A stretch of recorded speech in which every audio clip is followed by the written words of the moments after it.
Welcome to K&D's Homestead. I'm Donna. I've got a lot of gardening planned today, and I feel like I need to play catch up because I have been out of commission for more than a week and I'm ready to get back in it.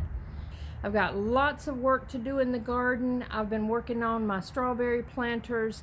In my last video, I showed those planters after I had purchased them, and I've been working on drilling the holes and filling them and transplanting the strawberries because they have to come out of one of the boxes that has been falling apart. I've talked about that on recent video as well. It's a lot of strawberry planters, or the stackables is what I got, those stackables from Dollar General. I did buy a lot of them because I have a lot of strawberry plants, and it has been a lot of work getting those things transplanted, and I've still got a long ways to go, but it has to be done because I've got to tear that box out and set up one of my new planters, one of my new raised bed planters, that is.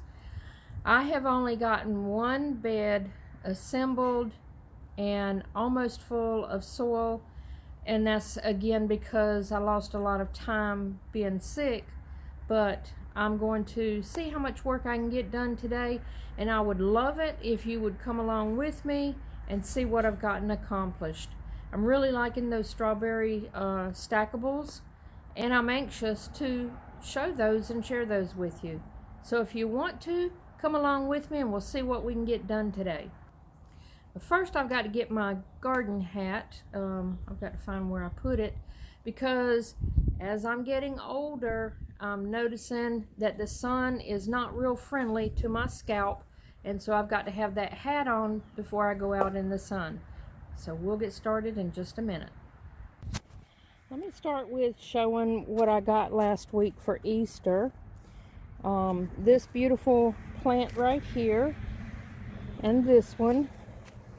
My son and Sarah brought those to me. This is a calla lily, and this is celosia. Now the celosia is listed as an annual, but I've had these before and they act as a perennial in my area. The calla lily is a perennial as well, so I will be setting those out somewhere around the garden. I just haven't decided where I want to put them, but I do want to get them out of the pots and get them planted. Now I've got my starts out here acclimating to the weather. It's a beautiful day. Now I lost two trays, two 72 cell trays of starts while I was sick. My husband was taking care of the plants in the greenhouse and taking care of the animals while I was sick, but he didn't know that I had those trays in our spare room, and he didn't know any better, so he didn't water them and they all died. But that's okay. I'll just get some more that's already started at the store, and I'll also do some direct sowing. It's still early in the season, so it's not a big terrible loss. It's just a small setback. I'm glad that I have what I have, but I can always buy starts. Now these didn't make it here, and I do believe this is a piece of grass that has come up right here. Pretty sure of it. So those didn't make it. But I'm going to be doing a lot in the garden today. I'm not going to set these out just yet. We still have tonight dipping down around 38, and then for the next week we're in the 50s overnight, and then it's just going to get better and better. My plan is to just wait until next weekend, and then I don't believe I'll be at risk of putting anything out where it'd be too chilly. So let me get out to the garden and show you my strawberry stackables. I'm going to start with these beautiful little miniature zinnias. I've never had miniatures before. I found these at a garden center, and I picked up a tray. I think it's 12 of them. So I'm scattering these throughout the garden. They're so pretty. I don't know how big they'll get. They're labeled miniatures, but we'll see. I love zinnias no matter what size or what color. And I'm going to go over here to what I'm going to name as my strawberry row. I've got fencing that I started down this row with pallet fencing, and I'm going to carry it all the way down to the back of the rear of the garden, and this whole row is going to be strawberries. Now this is only a stack of 3. I'd like to pick up some more. These are kind of old. I got these years ago from Lowe's, I believe it was. All of these are transplants, so they are a little weepy, but strawberries have a tendency to bounce back really easily. In a week or two, they won't even look like they've been transplanted. And most of them have berries on them, though I think I need to just snip all the berries off so that they can put their energy into growing for right now. And these are, the majority of them are everbearing. They're a smaller berry than the June bearing. I've got some June bearing that are mixed in, but it's not very many. But most of these are the everbearing. And so there is a row here. This is gutter material. I used to have a large gutter structure that my husband built, and it had about 7 or 8 rows of gutters in a it was like an A-frame, but it wasn't convenient where we put it, and so I took it down, and I'm going to start using these gutters down the inside of this fencing and continue to put the strawberries in this gutter. And you can see the stackables. Let me go over to this side. The green ones are the ones I just bought, and I've got these 2 stacks here, and I've got 15 more that I've got to drill holes in. Here I've only got 3 that are ready. Now I used just a metal pipe that I ran in the ground in the pallet, and I've got it coming up here. I drilled a hole in the center of the stackables and just slipped them all over the pipe for stability so that they don't get blown over. And I drilled holes in the bottom of all these stackables. Now they come with some little punch outs, but to me they're too small, so I widened them and drilled all of those out. This one has 1, 2, 3, 4, 5. I've got a 6th one on top, but I haven't filled it with the soil yet. And 6 is about as tall as I want to make them.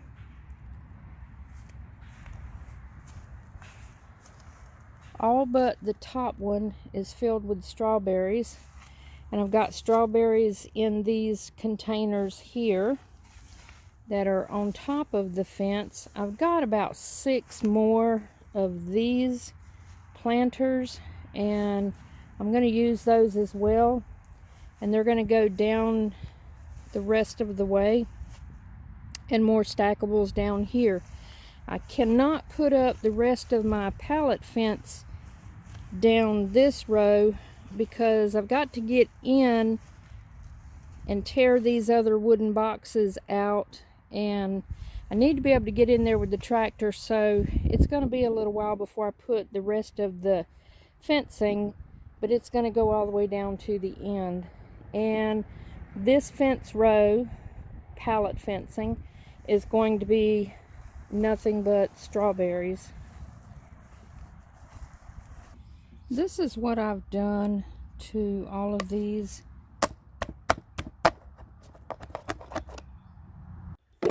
My older stackables had much smaller holes, and I had to drill those out a little bit.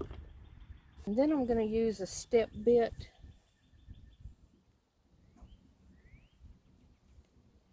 and I'm going to drill the center all the way down and push this through. That gets me a good size hole in the center.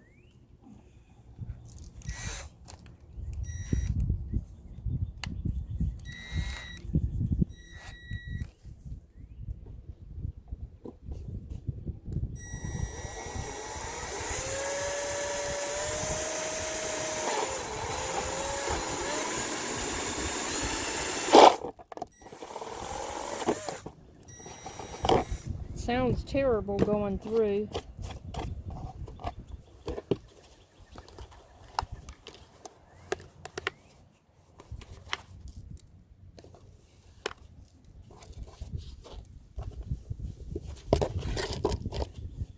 And this step bit is the size that I needed for the pipe that I'm pushing it over.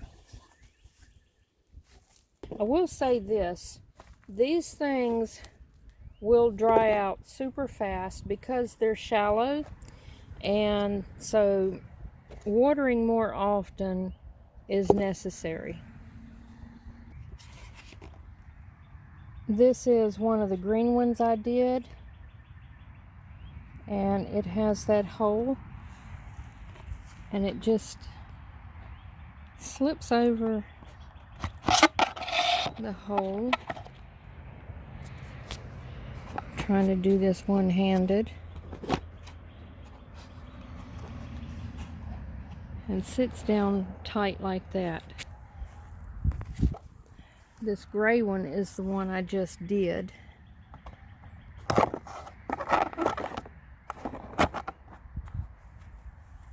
As you can see, I've got all of these left to do.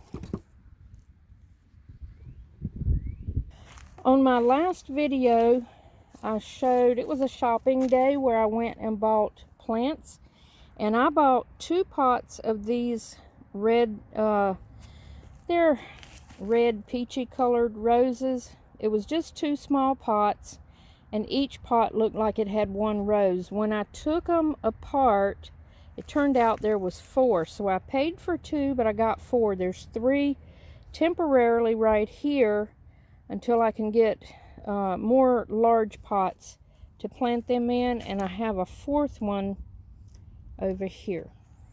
Here's the 4th one, and I think it was a good deal. I paid for 2, got 4. The same thing with yellow roses. I bought 2 pots, and when I separated them, there was actually, well, when I took them out of those little small nursery pots, there was 4. So paid for 2, got 4. I think that's a good deal. So this is a real pretty, I've got several like this, dianthus, where the shoots come up really tall and it makes like this mushy mound. It's just a mound right there, but they're pretty. Here's more of the miniature zinnias. And then here's more of that high mound dianthus. It's weird how it just grows in this tuft. I believe these are going to be purple. They come back year after year.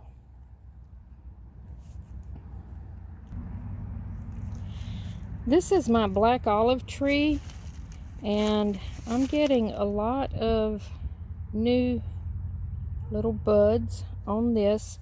This is the 2nd year. I've never grown olives, and I don't even know if I like black olives, but it was a tree that I wanted to grow, and it seems to be doing well. There are a lot of these little baby buds on it. That's doing well. This is my small fig tree, and it's bushing out really good. Look at baby lizard. Hey, Mr. Lizard. I've got a larger fig as well. I'll show that. This is the large fig tree. It's getting quite tall. I pruned it just a little bit here recently. I really didn't expect this tree to get so big. I would not have planted it this close to the garden, because the guy that gave it to me said that they stay small, but this is far from small.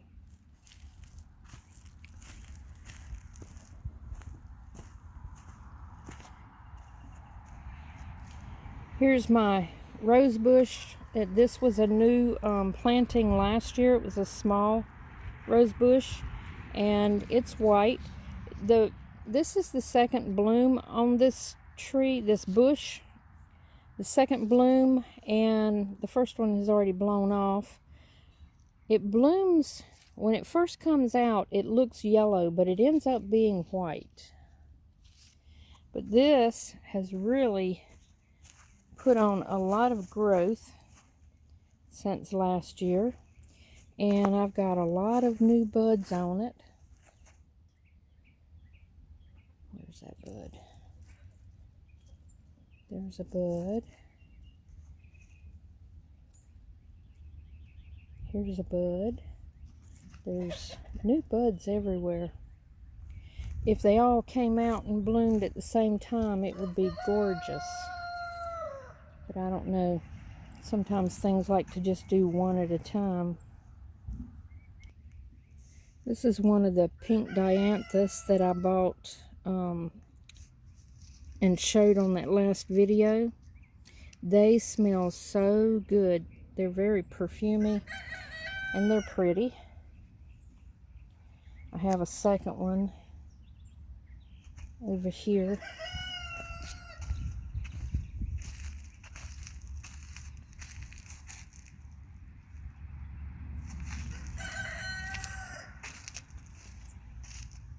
My potatoes are getting so big.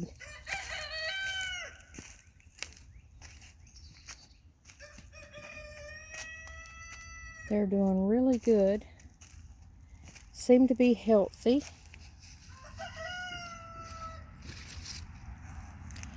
I've got 2 more boxes about this size in my front garden, and they're doing good as well. My hydrangea is doing good. It's leafing out pretty fast. And so is this little small Rose of Sharon. I put this in this pot last year temporarily, and I've just not gotten around to planting it. It really needs to be planted in the yard because it will get to a significant size. This is one of the new garden beds that I got installed, and I finally got all the soil that was over here. There was a box here about the same size, I thought, but it turns out the new one might be a little bit bigger because the soil did not fill up and it was full to the top in the old box. But I took the old box down and I used the tractor to scrape up all of the soil off of the ground fabric here. I tore the fabric with the tractor, the bucket, so I did have to lay out some new fabric. I've got it fastened down, but I've got to cut the end of it down there. But I did put down this new one strip of ground fabric. I'm not going to put anything in its place where this box was because it's just too close to everything, and I won't be able to get in here with the tractor and dump the soil, and I don't want to haul it by hand, so I'm just going to leave it like this. I set me a little chair here and a table so I can sit down and rest, and right here under this pear tree Well, the sun is on this side now, but for the better part of the day, this is a nice shady spot. But anyways, I do have to still add some soil to this one box here, garden bed. I've got a lot of soil that I composted last year, so I'll fill it up to the top with that and then top it off with some bagged compost. But because I was sick for pretty much the entire time since we bought these boxes, we bought 3 of these. Only one have I been able to get put together because I just was not feeling well enough to work on it. I do have one thing strange to report, or odd to me. This goat right here, Dolly, let's see if I can zoom in.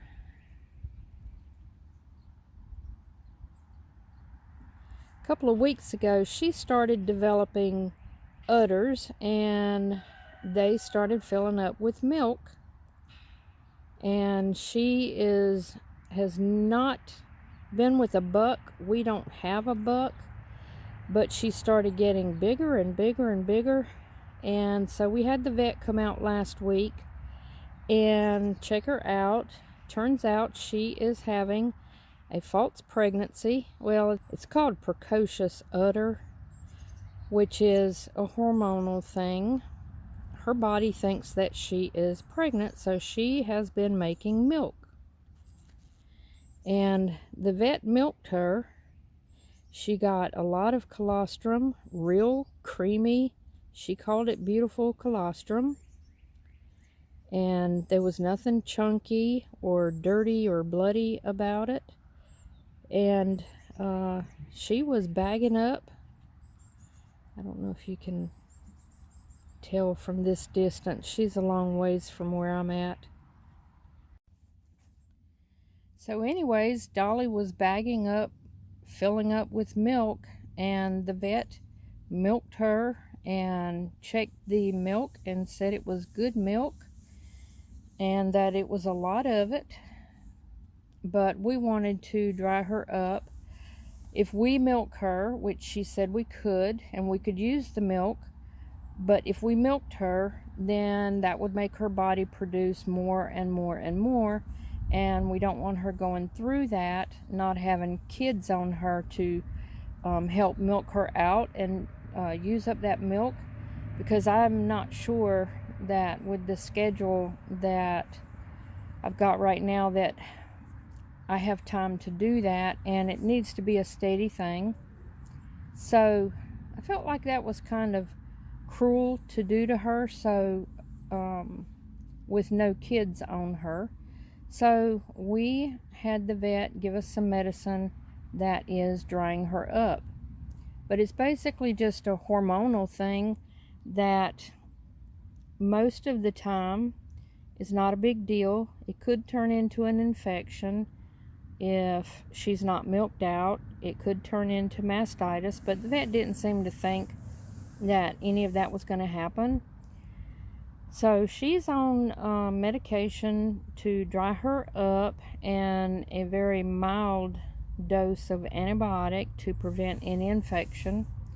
So she's doing really good, and that doesn't happen all the time, but for anybody who is new into getting goats or thinking about getting goats, it is something that can happen.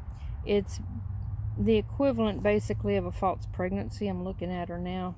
She's just chilling on her little porch. But it's not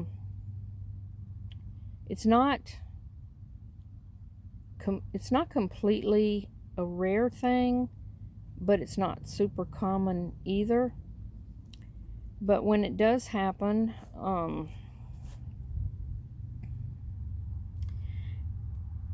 they just have to be watched for developing potential mastitis, which is not a good thing. But she seems to be doing really good. She never ran a fever, never acted strange and did not stop eating, so the vet didn't feel like she had any reason to believe that it wasn't going to just dry up and all will be well. But it does happen, so I just thought I would put that out there for anybody who is new into goats. It is something to expect. There are certain health things that come along, but in our case, luckily, it's not a big deal. She has never been bred, and we don't have any bucks, like I said. But if we ever do decide to have her in with a buck and breed her, that will make her a super good milker. It's a sign, anyways, that she would be a really good milker. But for right now, no breeding, just false pregnancy, and it's strange to see an animal develop milk like that not having been bred. Oh, it is such a beautiful day. It is, last I looked about an hour ago, it said it was 62 out here. It feels like it's in the 80s. I mean, it has been very, very warm.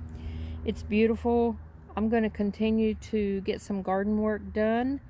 I've got dinner in the oven and expecting company after a while. So I'm going to see what I can get done out here working in this garden until time to go in. Well, that's it for this video. I hope y'all enjoyed it. If you did, give it a thumbs up and subscribe to the channel if you'd like to follow along with more of my videos. Until I see you again, I hope y'all have a wonderful day. Bye-bye.